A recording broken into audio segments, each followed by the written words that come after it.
大家好，我係上賢坊黃思琪醫師。我哋診所最新引入咗射頻筋膜刀治療儀。射頻筋膜刀治療儀會用一個獨特嘅方式，將熱力喺深層嘅肌肉同軟組織當中產生。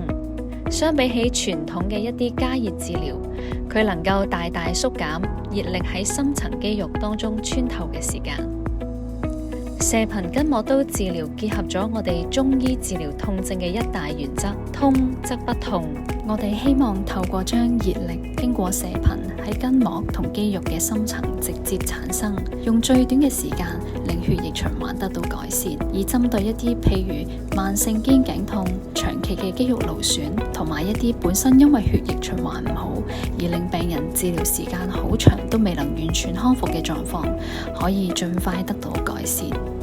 喺美容方面，我哋醫師會透過射頻筋膜刀治療，將熱力直接滲透到皮膚下嘅筋膜層。喺美容嘅層面上，佢能夠直接促進膠原蛋白嘅再生，改善一啲面部筋膜嘅氣血循環。配合我哋中醫嘅美容針，能夠做到提拉，增加皮膚彈性，改善細紋，促進膠原蛋白再生嘅效果。